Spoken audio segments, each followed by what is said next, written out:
Bom, meus irmãos, eu quero convidar vocês a abrirem comigo em Provérbios capítulo 31. E nós estamos chegando ao final do livro de Provérbios. Nós não vimos todos os versículos, né, exatamente cada versículo, mas eu acho que a gente viu quase todos. Mas uma coisa eu tenho certeza, todos os temas do livro, eu acredito que nós vimos aqui durante esse tempo que nós estudamos o livro de Provérbios. Ele é um livro que a estrutura dele é um pouco diferente, não dá para a gente fazer aquela mensagem verso a verso como normalmente a gente faz, então a gente às vezes teve que ir, né? Eu tinha que pegar o tema daquele capítulo, daquele versículo ali, e aí eu ia até o final do livro vendo onde aquele tema aparecia, e depois eu voltava e ia explicando cada um desses temas, desses versículos, né? E hoje nós estamos chegando aí ao final, Provérbios 31. Alguns temas se repetem, por isso que a gente não viu assim todos exatamente cada um dos versículos, porque alguns temas se repetem. Bom, deixa eu abrir aqui minha Bíblia, Provérbios 31, nós vamos ver os versos de 10 a 31. Mas nesse momento, nós vamos ler apenas o verso 10. Eu peço que você já deixe sua Bíblia aberta aí, porque nós vamos ver até o verso 31, tá?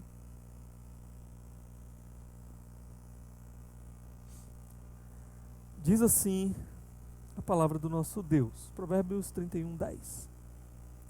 Uma esposa exemplar, feliz quem a encontrar, é muito mais valiosa que os rubis. Até aqui, vamos orar. Ó Deus, estamos diante da Tua palavra e nós queremos ouvir a Tua voz. Precisamos, ó Deus, ouvir a Tua voz. Precisamos que o Senhor nos alimente com as verdades eternas que aquecem o nosso coração, que nos capacitam a viver vidas que Te agradam e que nos dá a esperança que nós tanto precisamos. Fortalece as nossas vidas, nos desafia, nos instrui, nos encoraje, Senhor Deus, essa noite, por meio da Tua palavra. Oramos no nome de Jesus. Amém. Amém. Irmãos, nós estamos diante de um dos textos mais conhecidos da Bíblia. É o famoso texto da mulher virtuosa, né? Provérbios. Aqui na minha tradução ele começa dizendo uma esposa exemplar. Mas literalmente seria isso, uma mulher virtuosa, tá? Que essa palavra mulher, ela pode ser também interpretada como referência à esposa. Nós vemos que ao longo de todo o capítulo ela é tratada como uma mulher casada, né? Então por isso o tradutor já coloca aqui como uma esposa exemplar. Mas também a gente pode entender como uma mulher virtuosa ou uma mulher de bom caráter. Algumas traduções também colocam assim. E esse é um texto, até por motivos óbvios, normalmente utilizado para se referir a mulheres, né? Às vezes quando você tem um congresso de mulheres, uma reunião de mulheres, ministério feminino, então as irmãs às vezes meditam nesse texto aqui de Provérbios 31. Mas o que eu quero que nós vejamos hoje aqui é que esse texto, ele na verdade tem a ensinar a cada um de nós. Ele não é um texto somente para as nossas irmãs em Cristo, mas é um texto que vai falar a cada um de nós. Por isso, o tema da mensagem de hoje eu coloquei como uma mulher de A a Z e o que nós podemos aprender com ela. Eu tinha até pensado em botar assim, e o que os homens podem aprender com ela. Só que eu achei que ia ficar muito grande para botar no cartaz e diminuir um pouquinho aí, tá bom? Então nós vamos ver aqui, vamos já entender o porquê desse tema. Vamos começar aqui falando um pouquinho sobre quem é essa mulher. Quem é essa mulher virtuosa que aparece para nós aqui? E aqui nós temos pelo menos 3 possibilidades, tá? Começamos aqui as dificuldades do texto, né? 3 possibilidades sobre quem seria essa mulher. Primeira delas, alguns entendem que esse texto da mulher virtuosa não está falando sobre uma mulher específica, sobre uma pessoa específica, mas esse texto seria uma referência à sabedoria, tá? A mulher virtuosa seria, portanto, não uma pessoa de carne e osso, mas uma referência à sabedoria que estaria sendo personificada aqui como se fosse uma mulher. Por que alguns entendem isso? Primeiro porque a sabedoria, ao longo do livro de Provérbios, ela é personificada algumas vezes. Ela é retratada como se fosse uma mulher. Nós já vimos a sabedoria na sua casa, fazendo um banquete, fazendo um churrasco, né? Até disse assim, olha, tá vendo? Sabedoria é tão sábia que ela não é vegana, né?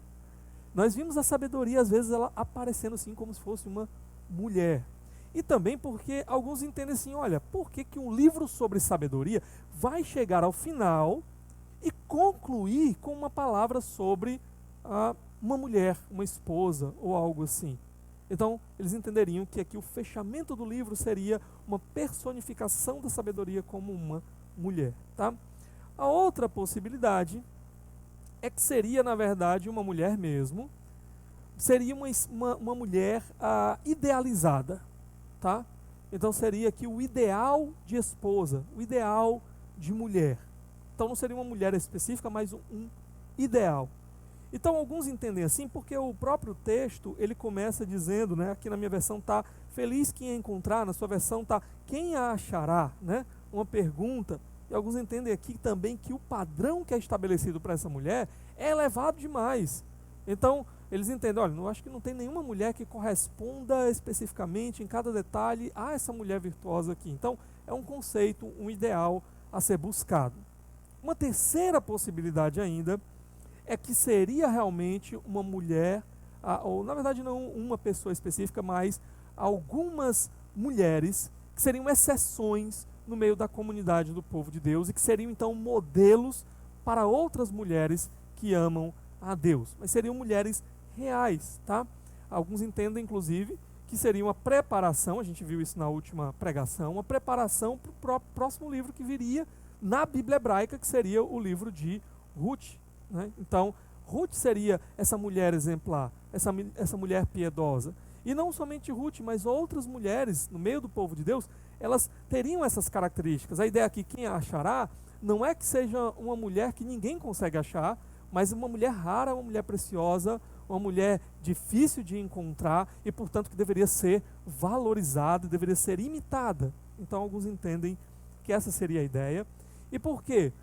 Porque ao longo do livro de Provérbios, ele é um livro muito prático e que os autores desse livro, eles vão sempre apontar para personagens específicos ou situações reais do dia a dia para extrair dessas situações sabedoria para nós, modelos para nós. Então, portanto, alguns vão entender, olha, ele está olhando para realmente mulheres que se destacavam, mulheres que não eram como as outras e se destacavam em suas virtudes.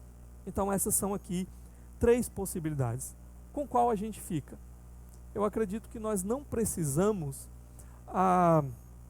necessariamente excluir qualquer dessas possibilidades. Por quê? Eu penso que, já que o texto não se propõe a esclarecer esse fato, talvez ele apareça para nós como algo ambíguo mesmo, a fim de que a gente possa olhar para todas essas possibilidades e pegar algo de todas elas.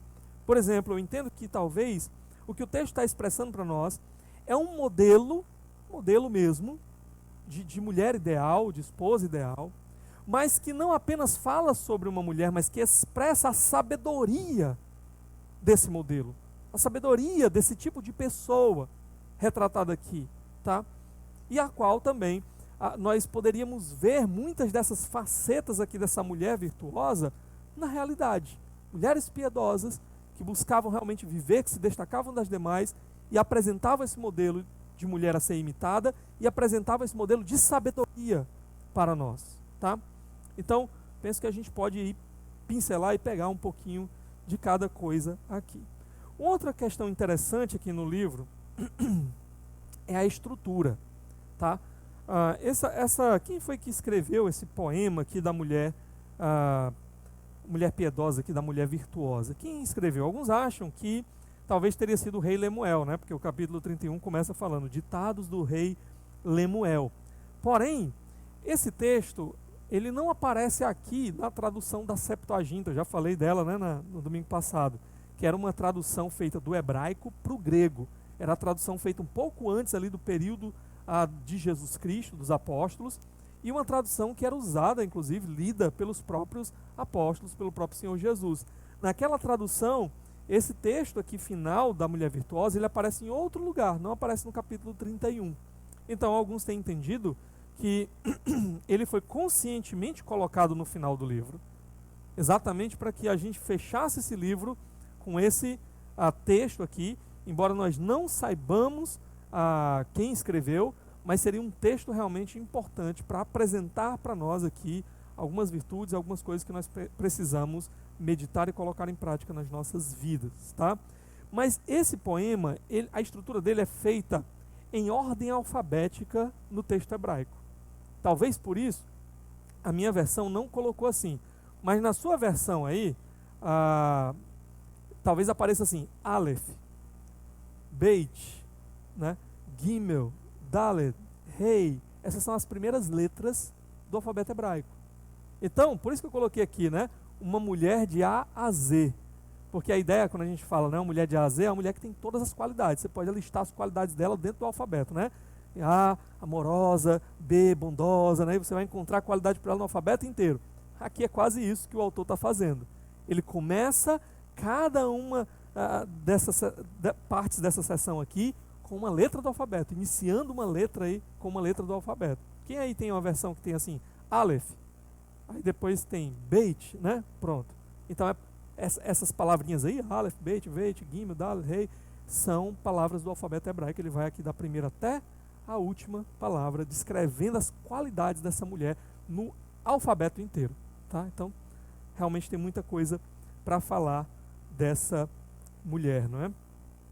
Uma outra coisa interessante aqui é pensarmos no propósito. Por que esse texto ele foi escrito, né? Por quê? Qual o objetivo dele ter sido escrito?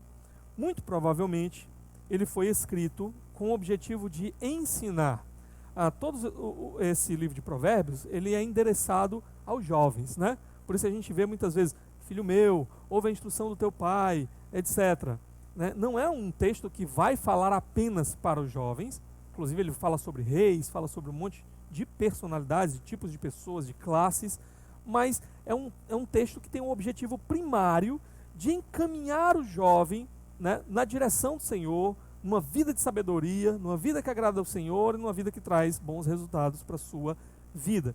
Então, por isso, alguns entendem que talvez o objetivo seria treinar jovens rapazes a fim de que eles pudessem encontrar esposas ideais, né? Esposas que se aproximassem aqui dessas qualidades e assim eles pudessem construir uma boa vida, já que o casamento é uma das etapas mais importantes da nossa vida, né? É uma das escolhas mais importantes que nós vamos fazer na nossa vida. É tão importante que a gente faz um juramento quando a gente vai casar, um pacto para a vida toda, é uma escolha que traz consequências para a nossa vida inteira. Depois da escolha de caminharmos com Jesus, a escolha de um cônjuge, a escolha de alguém para casar, é a segunda escolha mais importante da nossa vida, tá? Então os jovens precisavam estar atentos ao que eles precisavam procurar. Não era apenas beleza, não era apenas atributos nesse sentido, a riqueza ou qualquer coisa. Haviam qualidades que eles deveriam procurar naquela pessoa com quem eles casariam e passariam a vida com ela. Outros entendem que, na verdade, o público principal não seriam jovens rapazes, mas seriam jovens moças, que seriam instruídas dentro desse padrão a se tornarem mulheres virtuosas como essa daqui. Mais uma vez eu entendo que a gente não precisa descartar nenhuma das possibilidades. Aqui nós temos realmente uma visão de um ideal de sabedoria retratado aqui, né, voltado aqui mais especificamente para um público feminino, mas como eu falei para vocês, se nós estamos falando de sabedoria, sabedoria não é só para mulheres, sabedoria é para cada um de nós. Para homens, jovens, crianças, então todos nós podemos aprender muita coisa aqui com esse texto da mulher virtuosa, tá? Dito tudo isso, vamos agora observar 7 características dessa mulher. Vamos começar aí, ou 7 virtudes, né? Vamos começar aí pelo verso 10, quando diz: uma esposa exemplar. Uma esposa exemplar. Feliz quem encontrar, quem a achará, é muito mais valiosa do que os rubis. Então aqui o texto começa apresentando essa mulher como uma mulher virtuosa, uma mulher excelente, exemplar, caráter nobre. Literalmente, essa palavrinha aí, traduzida como exemplar, como virtuosa, ela teria um significado básico de força. Força. Essa mulher aqui já começa a ser descrita como uma mulher forte. Forte. Então a primeira característica dela aqui é que ela é forte. Mas por que então que as nossas Bíblias traduzem como virtuosa, como excelentes? Porque a ideia dentro do contexto é uma ideia de que a força dela está no caráter dela. A força dela é uma fortaleza moral, está nas suas virtudes, nos seus valores, nos seus princípios. Essa mulher é uma mulher forte no seu caráter, firme na sua conduta, a tal ponto de que ninguém pode acusá-la sem levantar uma mentira contra ela. Ninguém pode acusá-la com razão. É uma mulher padrão. É uma mulher que você olha para ela e você não tem do que acusá-la. Ela mantém firme os seus valores, a sua conduta, suas virtudes. Ok? E aqui uma coisa interessante é que esta mulher de caráter, se nós falamos aqui, vamos pegar a ideia de que é uma personificação da sabedoria, está ensinando para nós, homens também, que nós também precisamos ser assim. Homens de caráter, homens de virtude, homens valorosos, fortes no seu caráter. Senão nós seremos uma desgraça para essa mulher. Na verdade, essa mulher, que tem princípios, ela não vai escolher um homem sem caráter, porque isso iria contra os seus princípios. Então aqui ensina a cada um de nós. Que imagem você passa?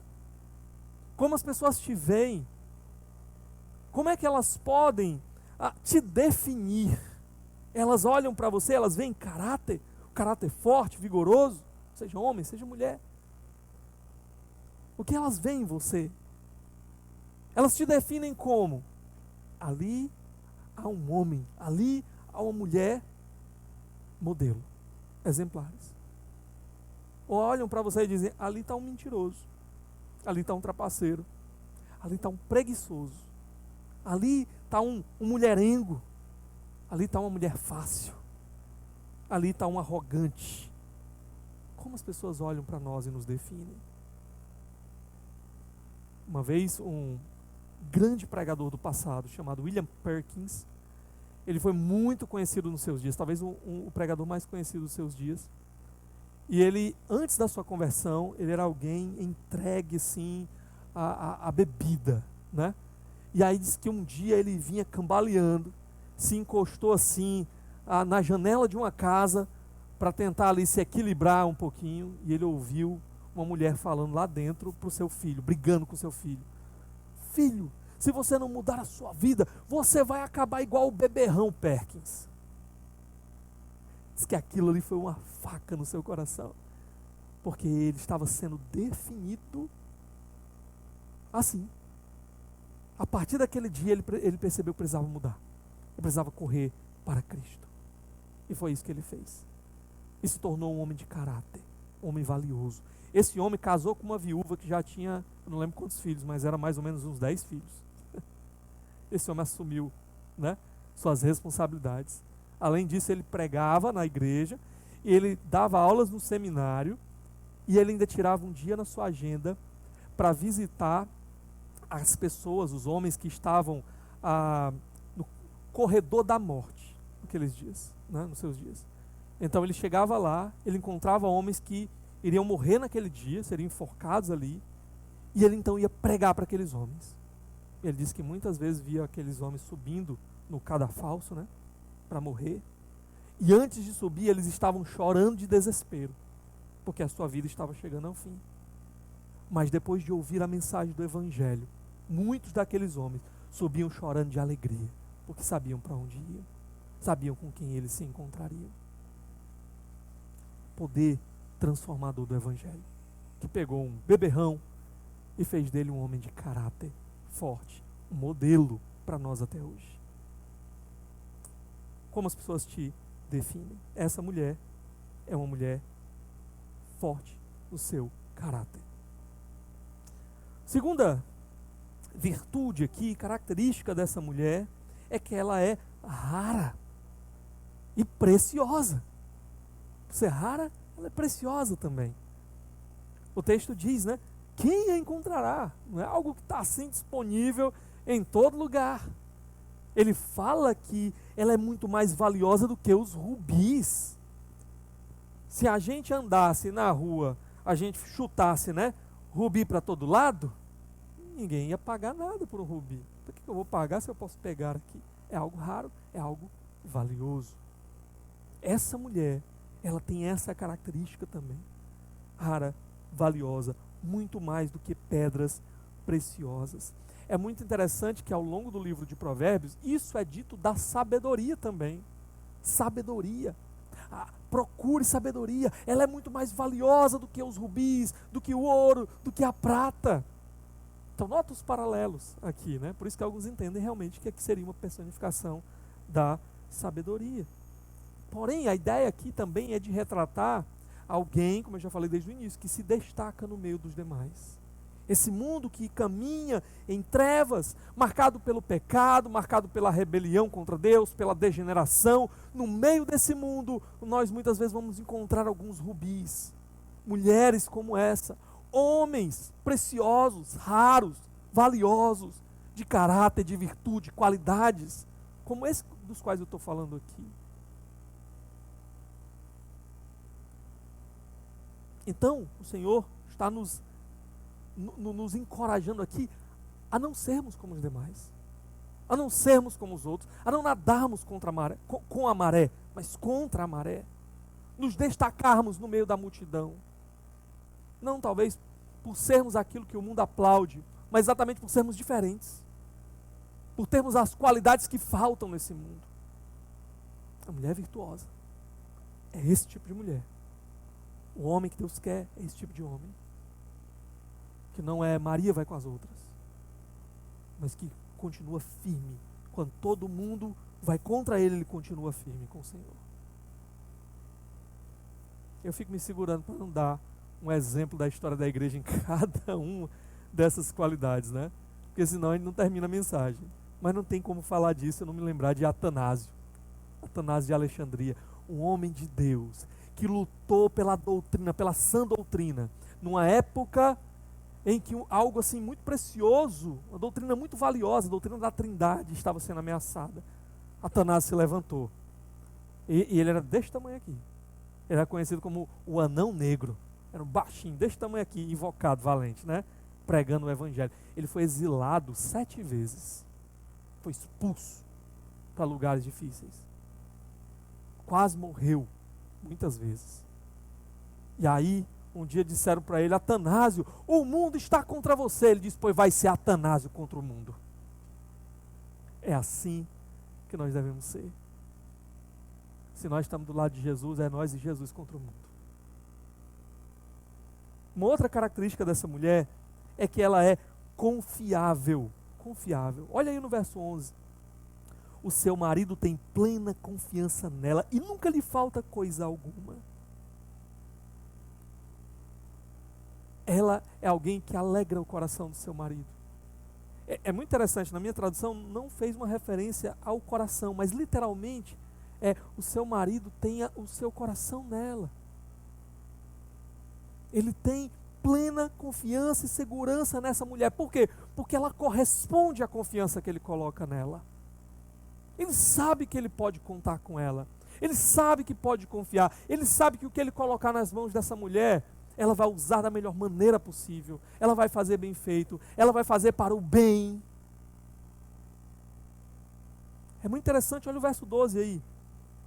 Ele diz: ela só lhe faz o bem e nunca o mal, todos os dias da sua vida. Esse homem pode ficar tranquilo, porque ele sabe, ele tem uma mulher, que o que é colocado nas mãos dela, ela vai fazer o melhor, e vai ser bom para a casa, bom para a família, bom para o seu marido. Ele não tem dor de cabeça com ela, e isso o liberta, para que ele possa se dedicar agora a outras coisas. Eu não preciso ficar preocupado com isso. Eu sei, a minha esposa está lá cuidando disso, então eu posso agora me dedicar totalmente a isso, as funções, aquilo que o Senhor espera de mim.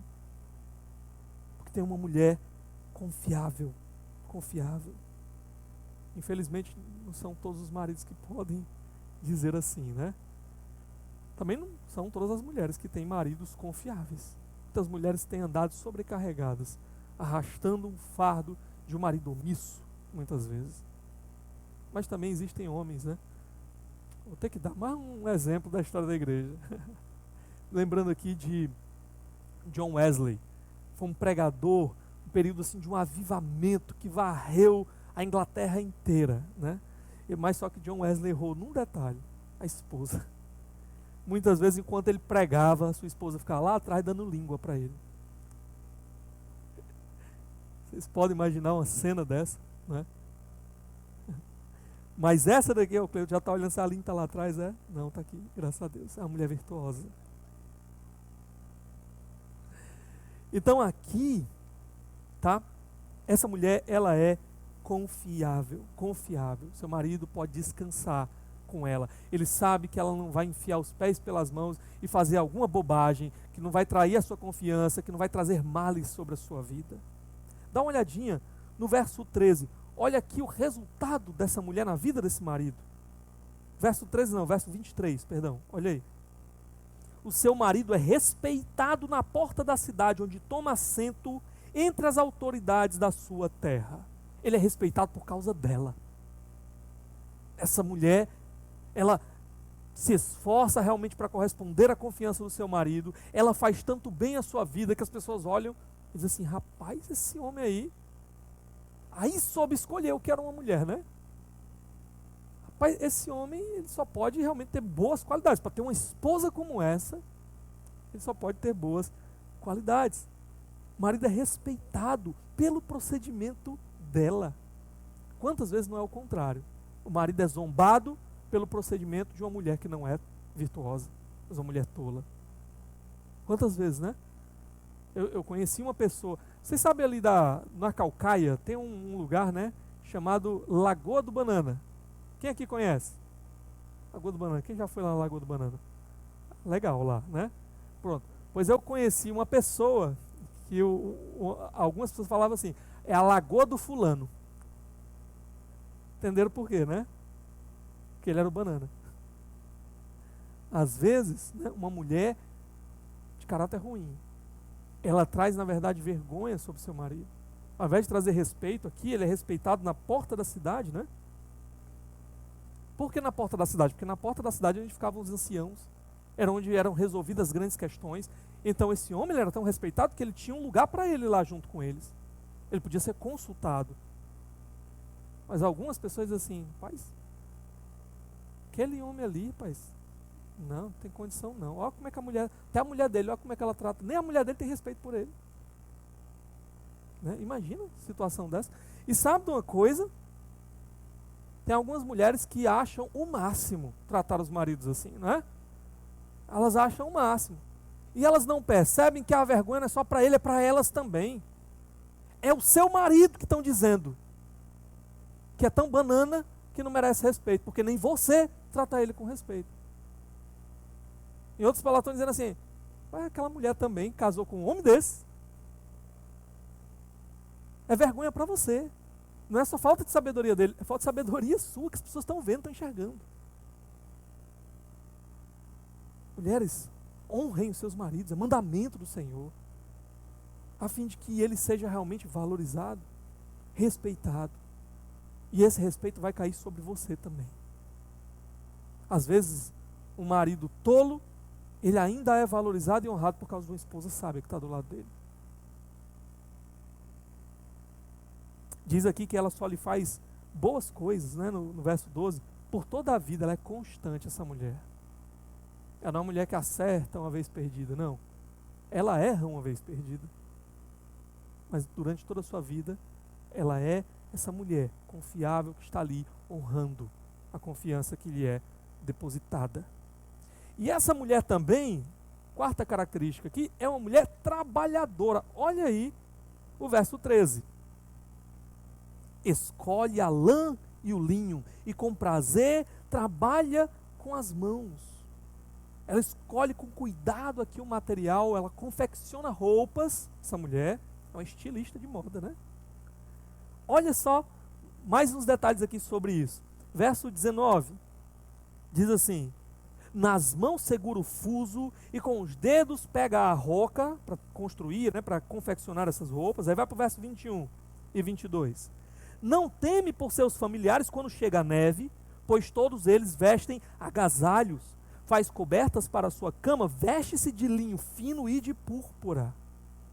Essa parte aí do verso 21, traduzida como agasalhos, talvez alguma tradução traga como escarlate, né? Seria uma peça de roupa de uma qualidade que não era qualquer pessoa que podia comprar, tá? Mas dentro do contexto, a ideia de agasalho, aqui do dia frio, da neve e tudo mais, ela faz mais sentido.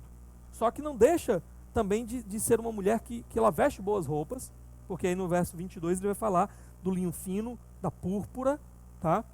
Então essa mulher aqui, ela não é uma mulher pobre, né? Ela tem aqui uma condição financeira boa, nós vamos ver mais sobre isso daqui a pouco. Mas o fato aqui, o ponto que ele está querendo destacar não é esse. Não é a condição financeira dela. Ele está querendo destacar aqui o esforço dela, a prudência dela em trabalhar para cuidar da sua própria casa, da sua própria família. Ela vai lá e ela é uma empreendedora, nós vamos já ver isso aqui também. Ela escolhe com cuidado o material, o melhor material que ela pode comprar, e ela vai e confecciona roupas, mas não só isso.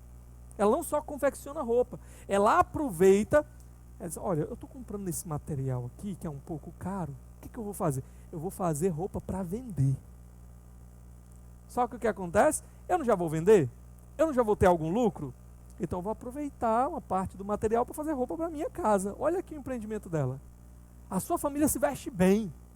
Mas por quê? Porque ela usou bem a cabeça. Ela foi lá e trabalhou com afinco, e com a roupa dela, ou com o dinheiro que ela ganhou vendendo roupa, ela também confeccionou boas roupas para si mesma e para a sua casa. Ela é uma mulher empreendedora, trabalhadora. Ela, como eu falei, supra as necessidades. Quando chega o período do inverno, a sua família não tem que temer o frio. Ela está bem agasalhada. Eu vou falar mais um pouco sobre isso daqui a pouco. Tem um outro texto aqui que vai enfatizar um pouco mais essa questão, uma outra qualidade dela. Mas, por hora, vamos dar uma olhadinha no verso 14 também. Olha o que ele diz. Como os navios mercantes, ela traz de longe as suas provisões. Vê aí como ela é empreendedora. Como ela está empenhada aqui em fazer os seus negócios, o seu comércio. Assim como um navio que vai lá buscar o melhor material de distante, traz, essa mulher também está preocupada com isso daqui. Olha o verso 24. Ela faz vestes de linho e as vende, e fornece cintos aos comerciantes. Está vendo aí, como eu falei para vocês? Que ela utiliza aquilo que ela tem, né? Melhor, vou trabalhar, vou vender, mas também vou aproveitar daquilo para também suprir a minha casa, a minha família. E aqui também, irmãos, nós entendemos que essa mulher, ela também é uma mulher muito previdente, tá? Lembra, nesses dias aqui, para você comprar uma roupa, não era que nem hoje. Hoje você pega o celular e aí você escolhe a roupa aqui, o tamanho, modelo e tal, compra, paga tudo pelo celular e chega na sua casa, não é? Um pouco mais, alguns anos atrás, você ia num shopping, ia numa loja, em algum lugar, comprava uma roupa para você. Mas nesse tempo aqui, chegou o inverno, e agora? O que eu faço? Se eu não tivesse preparado roupa para mim, não tivesse me prevenido para esse momento, eu ia passar duras necessidades, duras dificuldades. É por isso que a figura da capa, do manto, no Novo Testamento e tudo mais, é tão valorizado. A capa, uma pessoa, ela podia estar numa situação tão ruim que a única coisa que ela tinha para empenhar ali, né? Olha, eu vou deixar a minha capa com você, se você me emprestar esse dinheiro. Porque ela estava numa situação tão difícil que o que ela podia empenhar era essa capa. Só que o texto vai dizer que a pessoa que pegou a capa ali como um empenho, ela não podia ficar com a capa durante a noite. Durante a noite ela tinha que devolver, porque às vezes era a única coisa que a pessoa tinha para se proteger do frio. Não era uma situação fácil. Não tinha as facilidades de hoje, né? Então essa mulher, já prestando atenção em tudo isso, prevendo tudo isso, cuidando da sua família, ela já preparava tudo direitinho. Quando chegava o inverno, estava todo mundo bonitinho, arrumadinho, cachecol no pescoço, né? Não sei se tinha cachecol naquele tempo. O que mais que o nosso texto nos ensina aqui? Olha o verso 15. Antes de clarear o dia, ela se levanta, prepara comida para todos os de casa e dá tarefas às suas servas. Olha só, essa mulher acorda cedo, né? Acorda cedo para lidar com todas as necessidades da sua casa. Ela tem servas, né? Tem umas servas aí. Mas não é porque ela tem servas que ela é acomodada. Né? Tem mulheres que têm uma boa condição financeira e fazem o quê? São relaxadas, não cuidam de nada, entregam tudo nas mãos de outros, terceirizam até os filhos, não é? Ah, tem 3 babás, ela não olha, só para olhar para o menino na hora de bater uma foto com o menino. O resto tudo é as babás, ela não sabe o que está sendo ensinado, o que está sendo feito. Essa daqui não. Ela tem as suas servas, não é só uma serva, né? É mais do que uma. Ela tem as suas servas, ela tem uma condição financeira boa, mas não é por isso que ela se entrega à preguiça. Ela está lá, ela que dá a ordem às servas, ela está de olho, ela está vendo, está dizendo, ó, você faz isso, você faz isso, você faz aquilo, vai ser assim, vai ser assado. Ela se acorda cedo, mesmo tendo as servas. Se acorda cedo para preparar tudo, prepara a comida, prepara o café da manhã, prepara o suprimento para toda a família. Ela está preocupada em cuidar realmente da sua família, tá? Olha o verso 16. Ela avalia um campo e o compra. Com o que ganha, planta uma vinha. Olha como ela é empreendedora e negociante. Ela vai lá, compra um campo, vende um campo. Olha como o marido dessa mulher aqui confia nela, né? E ela vai e administra tudo isso daí, e vende, compra e faz negócio, e investe numa vinha, na plantação de uma vinha, que vai depois produzir suco de uva, vinho e tudo mais, e ela vai negociando ainda mais, e ela vai melhorando a sua situação financeira, porque ela é empreendedora, porque ela trabalha. Essa mulher aqui, ela não é uma mulher como às vezes alguns, né, segmentos da cultura querem colocar, né? É só do tanque para o fogão e do fogão para o tanque. Não. Ela trabalha, ela se envolve, ela investe, ela negocia, ela tem inteligência, capacidade, tá? Ela não é inferior em absolutamente nada a qualquer um de nós. Ela não é inferior, pelo contrário, ela é superior a muitos de nós. Às vezes a gente fala sobre assuntos como ministério pastoral. Se esse ministério ele seria um ministério apenas para homens, ou seria para homens, para mulheres e tal. A minha posição pessoal, e é uma posição conservadora. Eu entendo que o ministério pastoral ele é apenas para homens, não para qualquer homem, para alguns homens chamados para aquele ministério, vocacionados para aquele ministério. Por quê? É porque o homem é melhor em alguma coisa? Não. Olha para a mulher virtuosa, tá? A essa mulher não é vedado nada. Ela tem todas as capacidades que um homem pode ter. E na verdade, como eu falei, ela é melhor do que muito homem por aí. Muito melhor. Então por quê? Nós só entendemos que a única coisa vedada às irmãs é o ministério pastoral, porque a Bíblia assim o ensina. Porque essa é uma função que o Senhor chamou alguns homens para atuar. Da mesma forma que a liderança dentro do lar é dada aos maridos. Por quê? É porque esses homens são melhores, especiais, é porque os maridos são melhores, especiais. Não tem nada a ver com isso. É porque no plano de Deus, Ele quer retratar, Ele quer que o casamento, por exemplo, Ele quer que a igreja, por exemplo, seja um símbolo, uma representação do relacionamento entre Ele e o seu povo. Ele quer que o marido dentro de casa seja uma representação de como Cristo cuida da sua igreja, da sua noiva. Ele quer que na igreja o pastor seja um modelo de como Cristo cuida do seu rebanho. Então não tem nada a ver com qualidade. Se fosse por qualidades, por méritos, muitas irmãs ocupariam essa função muito melhor do que eu. Mas não é por isso. É porque no plano de Deus, isso daqui tem um propósito maior, de ser um modelo para esse mundo, do relacionamento entre Cristo e a igreja. Essa mulher é uma mulher extremamente capaz, pode se entregar a qualquer área que ela quiser da carreira, trabalho, e ainda assim ela será louvada, porque ela faz tudo muito bem feito. Agora, note um detalhe muito importante. Se por um lado ela é empreendedora, ela vai, ela faz e acontece, por outro lado, ela não negligencia a sua casa. No plano de Deus, no projeto de Deus, como eu falei, homens e mulheres são iguais em sua essência, em sua natureza. São filhos de Deus, imagem de Deus, co-herdeiros com Cristo. Não tem nada de especial, de melhor num ou no outro. Mas no plano de Deus, Deus deu papéis diferentes. Papéis aos maridos.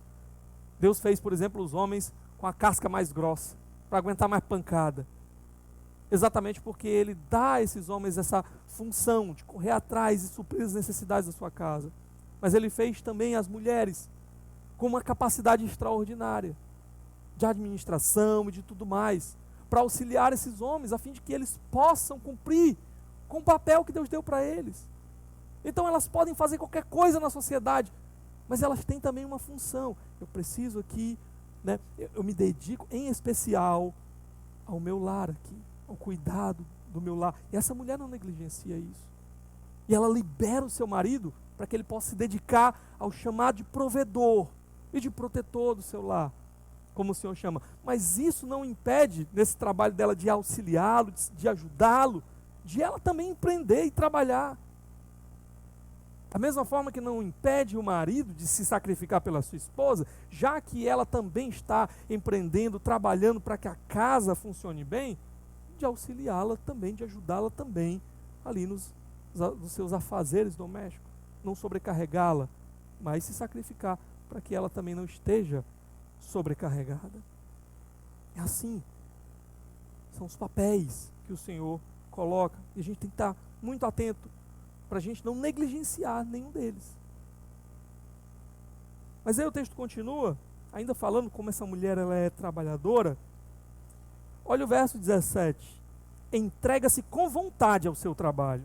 Seus braços são fortes e vigorosos. Ela faz com prazer. Ela faz bem feito porque ela faz com prazer. Mas isso não significa que é sem sacrifício. Às vezes a gente acha que fazer uma coisa que nos dá prazer não vai exigir de nós sacrifício, pelo contrário. Só que nós vamos ter mais facilidade de ultrapassar o sacrifício porque aquilo nos dá prazer. Nós estamos aí vendo as Olimpíadas, né? Imagine todo o sacrifício daquelas pessoas para estarem ali competindo entre os melhores do mundo. Qual é a motivação? O que as fez chegar ali? É porque elas têm prazer naquilo que elas fazem. E porque elas têm prazer, elas podem mudar toda a sua alimentação, abrir mão de coisas que elas gostam, elas podem se dedicar horas e mais horas, dias inteiros de treinamento exaustivo. Prazer e sacrifício muitas vezes estão juntos, estão unidos. E essa é a ideia aqui.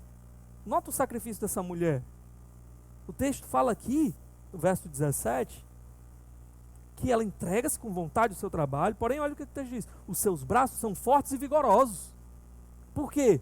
Essa mulher faz crossfit, né? Essa mulher tá malhando lá, o Fábio é personal dela, está todo dia lá, né? Ou é a Ivone, não sei. Não, porque ela trabalha muito, é porque ela se esforça. As marcas desse trabalho dedicado dela aparecem no seu corpo. Eu tenho aqui braços fortes por causa dos esforços, né? De todo o trabalho que ela desempenha. Olha o verso 18. Administra bem o seu comércio lucrativo e a sua lâmpada fica acesa durante a noite. Administra bem, né? Ela bate o caixa. Ela faz o dever de casa e ela olha como é, o que está entrando, o que está saindo, com o que está sendo gasto. Ela faz tudo isso com muito cuidado, ela planeja, ela obtém lucro. Agora, ela também não é uma mulher que desperdiça. É por isso que ela consegue chegar aqui onde ela ela chegou, ela não é uma mulher que vive esbanjando e desperdiçando, mas ela administra com cuidado aquilo que foi colocado nas suas mãos. Nós já vimos que ela é alguém que se prepara para o futuro, se previne para os momentos de adversidade. E ela é uma mulher que trabalha até tarde, não é? Olha o verso ainda 18. Ele diz: e a sua lâmpada fica acesa durante a noite. Então chega de noite, ela ainda acende a lâmpada, ela ainda está lá trabalhando. Eu já vi alguém falando aqui que essa ideia da lâmpada acesa à noite seria uma referência ao ato conjugal dessa mulher com o marido. Ou seja, quando chega de noite, o marido chega em casa, ela ainda dá conta do recado, né?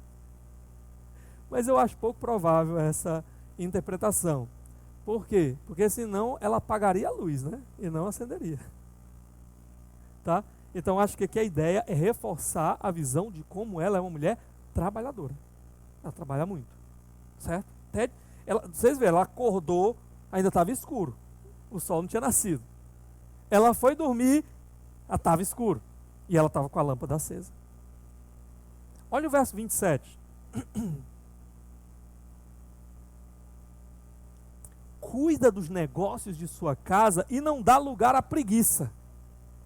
Está vendo como ela administra bem e é trabalhadora? Não tem tempo ruim com ela. Ela faz tudo. Acho que a gente já leu o verso 21. Não, olha o verso 21. Não teme por seus familiares quando chega a neve, pois todos eles vestem agasalhos. Eu já tinha lido, né? Então era para mostrar para vocês de como ela cuida realmente bem, administra bem, a ponto de se precaver para o inverno, de se prevenir para o inverno. Essa mulher aqui, né, é a mulher virtuosa, é extremamente trabalhadora, que está fazendo a diferença na sua casa, na sua família, mas também na sociedade, aqueles ao seu redor. Uma mulher que surge como um modelo, como uma luz, como um farol para as pessoas ao seu redor. Agora, um outro atributo que vai aparecer aqui para essa mulher, sobre essa mulher, o quinto, né, a quinta característica, a quinta qualidade, a quinta virtude, é que ela também é uma mulher misericordiosa. Olha aí o verso 20, ele diz: acolhe os necessitados e estende as mãos aos pobres. Essa mulher é uma mulher que ela se compadece de quem precisa. Ela não é uma mulher que ela trabalha somente para ela, para sua casa. Eu trabalho para ter o melhor. Eu trabalho para poder realmente usufruir. Eu trabalho para ir nos melhores restaurantes. Eu trabalho para ter a melhor roupa. Eu trabalho para fazer as melhores viagens. Eu trabalho para ter as melhores coisas, o meu conforto. É para isso que eu trabalho. Trabalhei tanto para isso. Não. Essa mulher, ela tem os olhos, né? O olhar voltado para os outros. E ela vê as pessoas em necessidade e ela sente a dor. E ela vai e faz o quê? Ela não simplesmente se compadece, ela age. Ela não simplesmente coloca a mão no coração. Ai, coitado. Ela coloca a mão no bolso também, né? E ela vai lá e socorre a pessoa. Ela ajuda a pessoa. Ela é misericordiosa. Ela é generosa. Ela é generosa. Isso fala muito sobre amor. Eu não vou entrar muito aqui agora. Ainda vamos ter oportunidade mais à frente.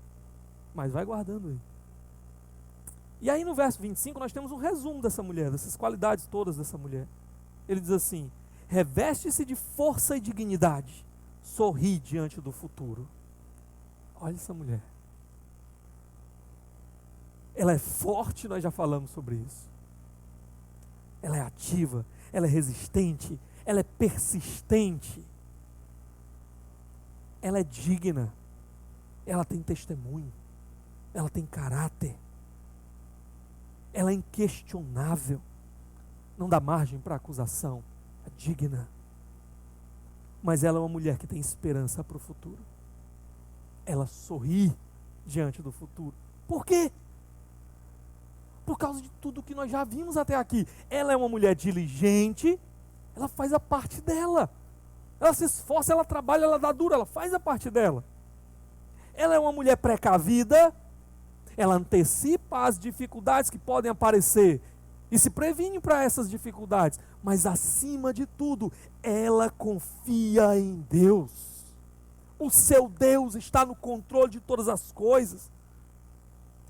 O verso 30 vai dizer que ela teme ao Senhor. A mulher que teme ao Senhor. Ela olha para esse mundo não apenas com as lentes do que os seus olhos podem enxergar. Ela olha para esse mundo com as lentes da fé, de quem é o seu Deus. O seu Deus está no controle. Ele criou todas as coisas. Ele cuida de todas as coisas. E eu posso descansar nele. Eu estou fazendo a minha parte. Eu estou lutando, estou me esforçando, estou trabalhando duro. Eu estou me preparando para as coisas que podem acontecer no futuro. Estou sendo previdente, precavido. Eu tenho um Deus que controla todas as coisas. Então, Senhor, eu estou fazendo, estou lutando para fazer o que te agrada. E estou dando o melhor de mim. Então eu sei que o Senhor vai cuidar de tudo. Eu posso descansar. Porque eu sei. Se algo fugir do controle, se o dia mau chegar, mesmo eu estando fazendo tudo, mesmo eu estando me preparando, mas ainda assim o dia mau chegou. Eu sei de uma coisa. Nada disso escapa ao teu controle. Eu posso ficar tranquilo, botar a minha cabeça no travesseiro de noite e saber, Senhor, eu sei que eu não estou passando por isso, por pecados que eu tenha cometido. Eu sou um pecador, mas eu sei que isso não é uma consequência direta de coisas que eu tenha cometido. Eu sei que eu não estou passando por isso porque eu fui desleixado, porque eu fui imprudente, porque eu fui preguiçoso. Então, Senhor, só resta uma saída. Eu estou passando por isso porque o Senhor está querendo trabalhar algo na minha vida. Me dá apenas olhos para enxergar o que o Senhor quer fazer e aprender a lição que o Senhor quer me dar, a fim de que minha vida te sirva ainda mais. Mas eu posso descansar. O meu Deus continua no controle. E Ele vai me dar o escape no momento certo. Essa mulher aqui, por isso ela sorri para o futuro. Essa é a maior de todas as suas virtudes. Tudo o mais depende exatamente disso, da sua confiança em Deus. Ser uma mulher que teme ao Senhor. Essa mulher não está preocupada apenas com as coisas que passam. Ela tem um olhar para a eternidade. Muitas pessoas hoje estão preocupadas apenas em coisas que são passageiras. Preocupadas com a beleza. Aí estão correndo de um lado para o outro. Aí eu tenho que comprar isso, aquilo, outro e tal, né? Passar os meus produtos Jequiti aqui, né? Porque senão, olha, quando você chegar aos 70 anos, não tem produto Jequiti que dê jeito. As rugas vão aparecer. Você pode esticar. Não, mas se eu tiver dinheiro, eu vou lá, eu estico daqui, estico da acolá, puxo daqui, puxo para acolá, né? Quando eu levantar minha mão dando um tchau, meu pé levanta junto. Tanto que eu estiquei. Aí sabe o que vai acontecer? Você vai ficar estranha. Não é? Mas a beleza, ela é passageira. Ela passa. Chega um dia que ela passa. Essa não pode ser a maior virtude de uma mulher. Porque a beleza, ela vai passar. Os bens passam. A sua carreira vai passar. Vai chegar o dia da sua aposentadoria. Ah, pastor, mas do jeito que está aí, eu não vou me aposentar nunca mais. Vai, tem um dia que o Senhor vai dizer assim, venha, e você vai se aposentar. Essa mulher, ela tem o coração no lugar certo. No lugar certo. Por isso que ela não está simplesmente preocupada com coisas passageiras, ela tem uma visão mais elevada. Por isso que ela sorri para o futuro. Ela confia no Senhor. Vamos ler o verso 30. A beleza é enganosa e a formosura é passageira, mas a mulher que teme o Senhor será elogiada. Tudo passa, mas essa mulher deixa um legado. Essa mulher deixa um modelo. Essa mulher deixa um exemplo. Tudo passa. Como eu falei, eu estou falando mulher porque o texto está falando mulher, mulher, mulher. Mas isso aqui é para nós todos aqui, homens também. Tudo vai passar, tudo. Hoje tem homem que é mais preocupado com beleza do que a mulher, né? É o chamado metrosexual, né? O camarada que não pode passar na frente do espelho, né? E aí o que acontece? Não tem problema não, viu? Passa na frente do carro, do espelhinho do carro, olha, não tem problema não. Pecado não, tá? Mas isso não pode ser o centro da sua vida. Pode ser o mais importante. Tá? Por quê? Porque vai passar. E aí, quando passar? Aí você vai se decepcionar. Aí você não vai ter mais razão para viver. Fiquei velho. Né? Não tenho mais a mesma força. Não tenho mais a mesma beleza. As rugas não estou mais conseguindo impedir. Os cabelos estão caindo. Ainda bem que os meus ainda estão bem fixos aqui no seu lugar. Vocês estão um pouco mais faltando, né? Então, mesmo volume ainda mais não, né? Mas tudo bem. Irmãos, tudo nessa vida se desfaz, se desgasta. Tudo nessa vida passa. É por isso que não existe, por exemplo, caixão com gaveta, né? É por isso que não existe caminhão de funerária com caminhão de mudança atrás. Tudo vai ficar para trás. Tudo vai passar. A única coisa que permanece é aquilo que é feito para o Senhor. Porque aquilo que é feito para o Senhor tem valor eterno. É por isso que ele diz que a gente deve juntar tesouros onde o ladrão não rouba, onde a traça não corrói. É lá no Senhor. Ninguém vai tirar de lá. Aquilo que a gente faz para o Senhor vai durar por toda a eternidade. É por isso que a gente pode se desgastar na obra do Senhor. Porque o que vai ficar no final das contas é o seu testemunho, o seu exemplo, o seu modelo. Se o seu modelo foi correr atrás das coisas nesse mundo aqui, isso vai embora junto com você. Agora, se o seu modelo foi correr atrás das coisas do Senhor, viver para Ele, viver para a glória dEle, você está deixando um legado eterno de pessoas que vão entrar por este caminho, pessoas que vão seguir nos seus passos e vão chegar à eternidade junto com você. De que vale o homem? De que vale o homem? Ganhar o mundo inteiro e perder a sua alma. Foi o que Jesus nos ensinou. O que o Senhor Jesus nos ensinou. Por que Ele morreu? Por que Cristo morreu? Ele morreu para fazer você mais bonito? Ele morreu para fazer você mais rico? Por que Ele morreu? Ele morreu para transformar a tua vida e fazer de você um farol nesse mundo.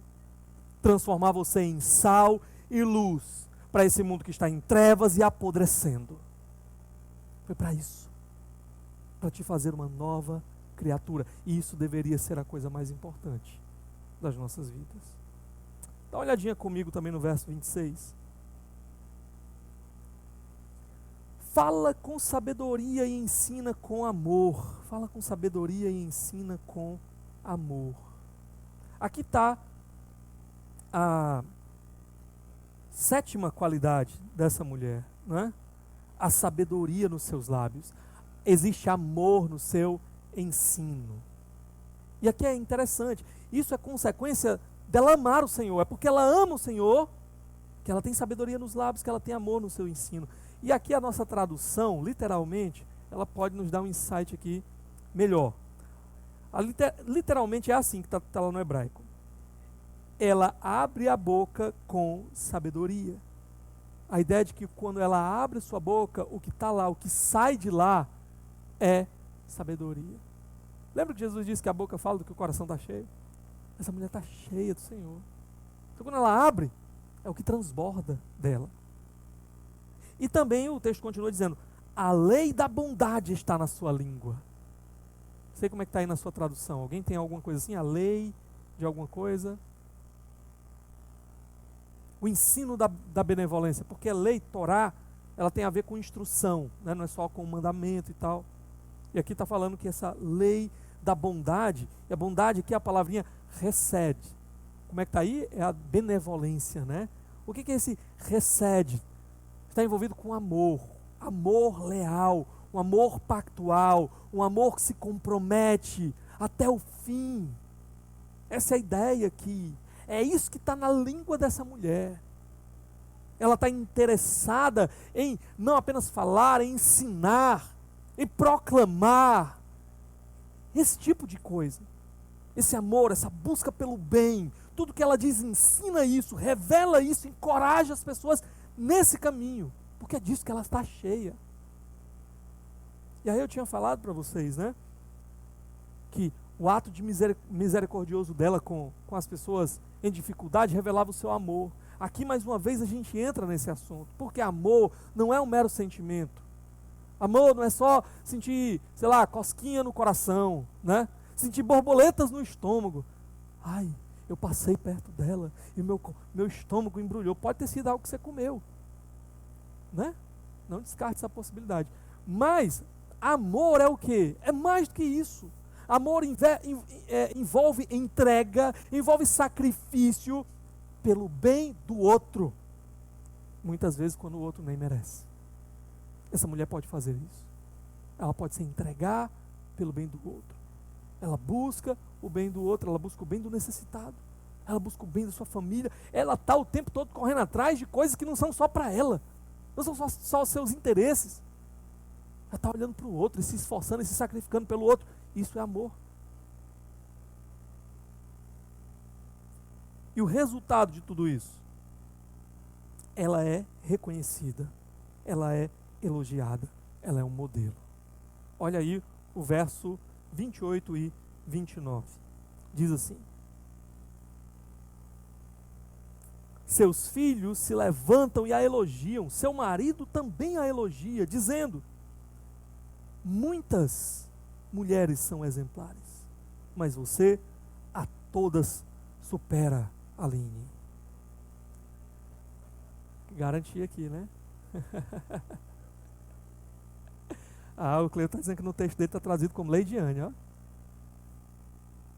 Então, o que acontece? Na sua casa, os seus filhos, eles demonstram respeito, admiração, reverência diante dessa mulher. Eles reconhecem publicamente, com atitudes, com palavras, a sua excelência.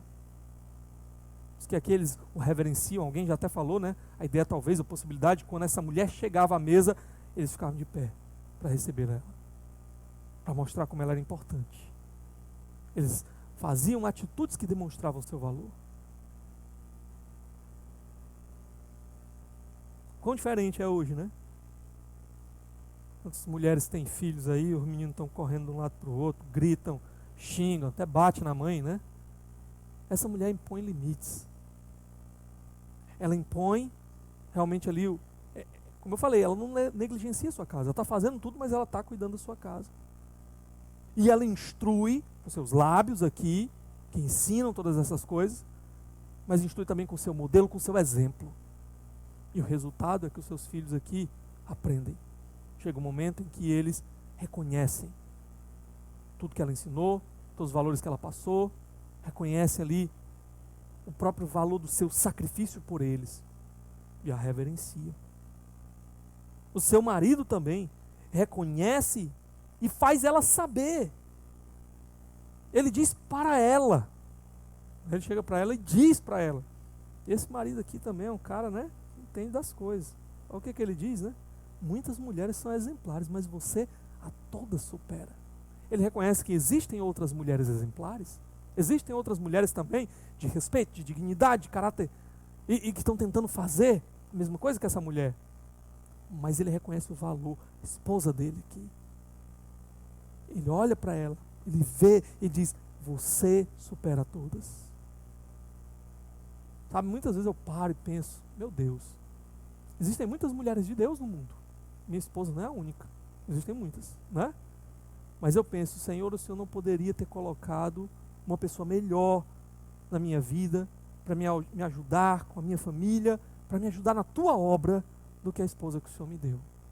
É bênção do Senhor, é bondade do Senhor, não é mérito nenhum meu, nem dela, né? Porque foi Ele que trabalhou na vida dela e transformou.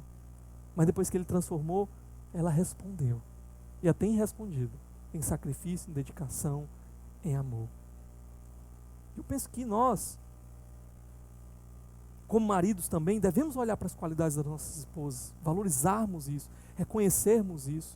As esposas olharem para as qualidades. É tão mais fácil a gente olhar só para os defeitos, né? As esposas olharem para a qualidade do seu marido. Quantas esposas aí nesse mundo gostariam de ter o seu marido andando com o Senhor, dedicado ao Senhor, gostariam de ver o seu marido hoje aqui, sentado aqui, adorando o Senhor. E eles estão lá, fazendo coisas que a desonram, que a desagradam. E elas estão chorando. Isso na melhor das hipóteses, né? E muitas vezes nós temos uma esposa fiel, um marido fiel, dedicado ao Senhor, e não valorizamos, como esse homem faz aqui, acerca da sua esposa. E a própria comunidade, a sociedade reconhece essa mulher, o modelo que ela é. Olha aí o verso 31. Que ela receba a recompensa merecida e as suas obras sejam elogiadas à porta da cidade. No mesmo lugar onde seu marido é honrado, essa mulher é honrada também. As autoridades que governavam a cidade podiam dar o exemplo dela para outras. Quando iam julgar alguma causa, podiam dizer: olha aquela mulher, você deveria ser como aquela mulher. Quantas vezes a gente está aconselhando alguém e a gente não faz isso, né? Dá o exemplo de outra pessoa. Esses dias a gente estava sentado ali, né, Abel? Aconselhando uma pessoa, Abel estava comigo, e eu fui dar um exemplo de um irmão aqui da nossa igreja, irmão Cícero, né? Falei como é o seu trabalho, o seu serviço na obra do Senhor, como ele é dedicado, e como as pessoas... Ele está ali por trás dos bastidores, ele não gosta de aparecer, ele não gosta de vir para o púlpito, né? Mas todo mundo percebe como o irmão é dedicado. Glória a Deus pela vida do irmão. Não só ele, tem tantos outros aqui, irmãos, que também se entregam, se dedicam, que o Senhor possa fazer isso ainda mais. Porque as pessoas, elas reconhecem, mas a recompensa também. O Senhor promete aqui, né? Que ela seja recompensada, que ela receba a recompensa merecida pelas suas obras. No final das contas, tudo isso que essa mulher faz, e que o texto, ele quer levar nós a entendermos a razão, o motivo, o porquê. Tudo isso se resume numa única frase, que nós já vimos aqui, já lemos. Ela teme ao Senhor, e isso muda tudo. Muda a forma dela enxergar tudo. Muda a forma dela fazer tudo. Porque ela não está esperando apenas uma recompensa para essa vida aqui, uma recompensa das pessoas aqui. Isso até acontece, mas no final das contas, a sua recompensa está guardada e segura nas mãos do seu Senhor. O que a gente aprende com tudo isso daqui? Rapidamente, 3 coisas. Primeira, homens, muito do que é dito aqui, como nós já vimos, se aplica não apenas a uma esposa excelente, se aplica à própria sabedoria. Sabedoria. Sabedoria, então, é para mulheres, sabedoria é para homens também.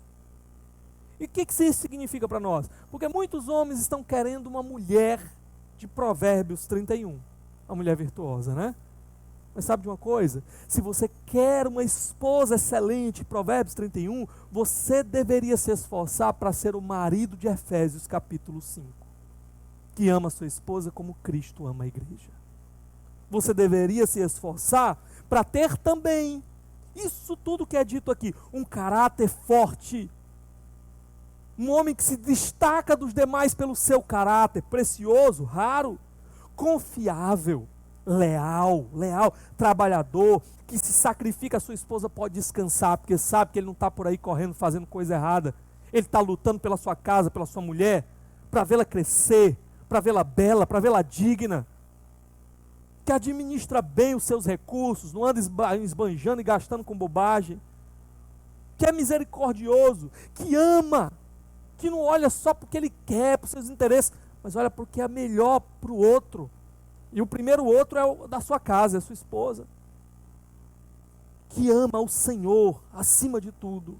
E do Senhor encontra ali a sabedoria que ele precisa.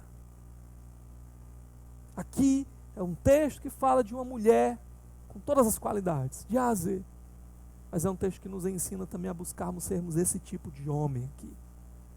Esse homem que essa mulher merece. Esse homem que valoriza essa mulher aqui. Segunda coisa, se você vai se esforçar por isso, seja homem, seja mulher, saiba de uma coisa: todo o seu trabalho, todo o seu sacrifício não será em vão. Nunca é em vão.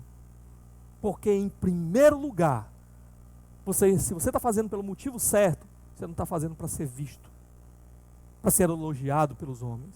Isso pode vir como consequência, mas isso não pode ser o objetivo. Você está fazendo para o Senhor, porque você sabe que isso agrada ao Senhor, que o Senhor se alegra. E sabe o que Ele promete aqui? Você será recompensado. Se ninguém mais vê, às vezes a gente escuta isso, né? Eu só trabalho, é só isso, é só aquilo, eu faço isso, faço aquilo, e não recebo nada, e ninguém valoriza. O Senhor te vê. Aquele que você precisa que te veja, te vê. E Ele promete que Ele recompensará você. Deus vê os seus esforços, e Ele promete que Ele tem galardões, Ele tem bênçãos preparadas para aqueles que se entregam a fazer a sua vontade. E por fim, a mulher virtuosa é o que Deus criou o seu povo para ser. O seu povo é a sua noiva, não é? Cristo diz, Ele usa essa metáfora, a noiva, a noiva. E o que Deus quer é um povo virtuoso, que ama o Senhor e que é modelo para esse mundo. Esse mundo não vai encontrar em nenhum outro lugar, a não ser aqui. Esse lugar aqui é o centro da presença de Deus nesse mundo. É quando o seu povo se reúne e Deus visita. É o centro da ordem no meio desse caos. Nós temos que ser esse povo. Um povo que ama o Senhor, que exibe as virtudes, o fruto do Espírito na sua vida. As pessoas não vão encontrar isso no mundo, é só aqui, é entre nós. É no povo do Senhor. E é por isso mesmo que nós temos que ter realmente cuidado com a membresia. Cuidado com aqueles que nós olhamos e dizemos assim, quando a gente vota aqui na igreja, né, em assembleia, essa pessoa agora é um membro do corpo de Cristo. Nós estamos dizendo, esse é um cristão, é um embaixador de Jesus aqui nessa terra. As pessoas vão olhar para ele e vão ver algo de Jesus nele. É por isso que a gente tem todo esse cuidado, esse preparo, classe de membresia, ensinando, e reunião, e entrevista de membresia, e voto em assembleia. Por quê? Porque nós queremos que quando a igreja do Senhor se reunir, esteja ali um povo que exibe as qualidades dessa noiva virtuosa, dessa esposa excelente do Senhor. É por isso também que a gente faz valer a disciplina eclesiástica. É por isso que muitas vezes a gente tem que se reunir para ter momentos difíceis, de conversas difíceis. Quando pessoas começam a se afastar para longe desse ideal que o Senhor preparou aqui, para que nós sejamos. E nós não podemos baixar o padrão. Nós temos que lutar para ser essa noiva virtuosa do Senhor. Sermos a igreja excelente, a noiva sem ruga, sem mácula que o Senhor está vindo buscar. Que o Senhor possa olhar para nós, se agradar de nós. Vamos orar nesse momento.